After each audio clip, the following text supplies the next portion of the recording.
Hey, I'm Luke Hemmings, and I'm here with BuzzFeed to talk about my first times. Been practicing that all morning. Lock it in.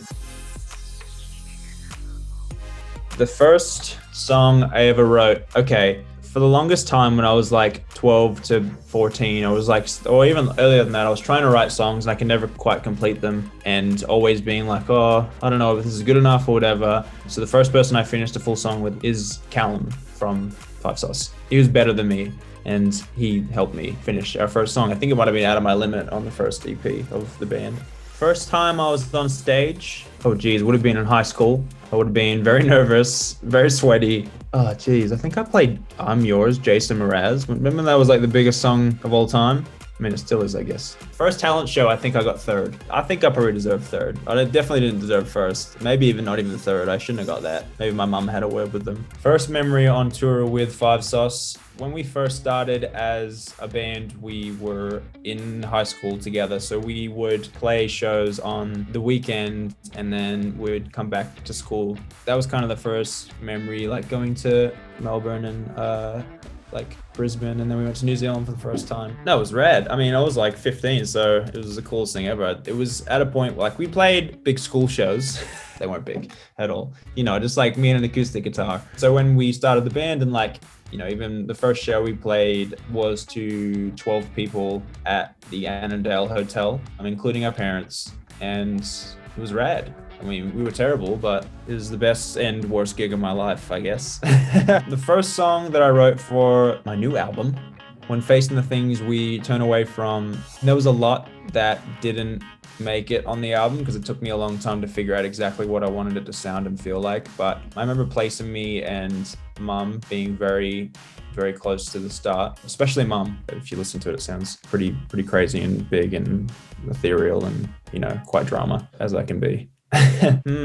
First time I realized I was famous. I don't know. I don't think I've ever felt like that, if I'm honest. And that sounds like I'm lying, but we have a lot of fans as a band and very lucky to have like a lot of people that support the band. So in those sort of situations, like where people at shows and singing the songs, that always feels like great. But I think on a fame level, I don't think it's ever, I don't know. I just have never felt like that. I feel like we just have such a great fan base. First album I ever bought was, with my own money, I bought Good Charlotte, The Young and the Hopeless, which is, you know, very pop punk vibes. That was the second album that they ever made and the first album I ever bought. That was the one that sort of kicked it off, I suppose. And I was, you know, saw them live and I thought they were so rad. So rad. I know the boys, it's really weird. I tell them all the time. I say, you know, like, I think you were my first album and one of the first shows I ever went to. They're like, cool. I texted them the other day.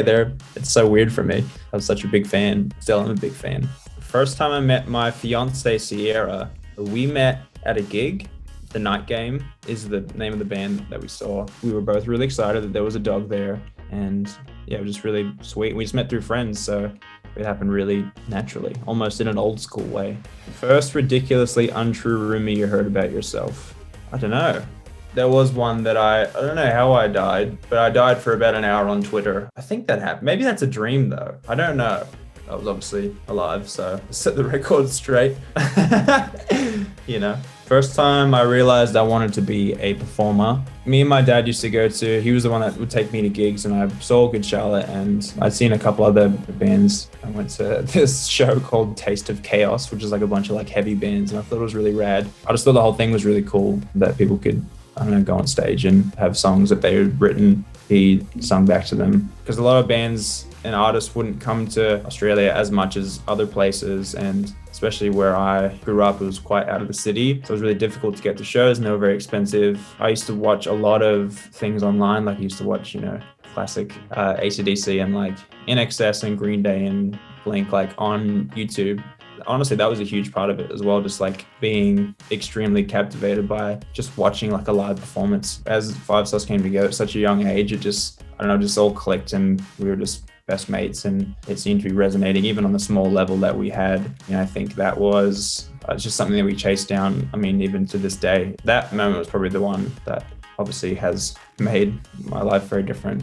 First instrument I learned to play was actually, this is strange because I was going to say guitar just then, but I remember, so I started playing guitar because my oldest brother Ben used to take guitar lessons for like a month or whatever. Like he wasn't super into it, I guess. And he had like this rundown acoustic guitar at the house, and there was some songs in a songbook, like really simple, like Smoke on the Water and Blister in the Sun by, is it Violet Femmes? And I remember playing Smoke on the Water on one string for hours and hours. It's like everyone's first guitar song.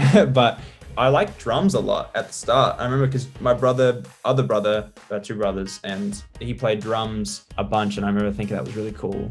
You know, you look up to your older brother. So I tried to play that, and I wasn't very good. So I was like, all right, I'm gonna play guitar. And I was probably better at guitar at 14 than I am now.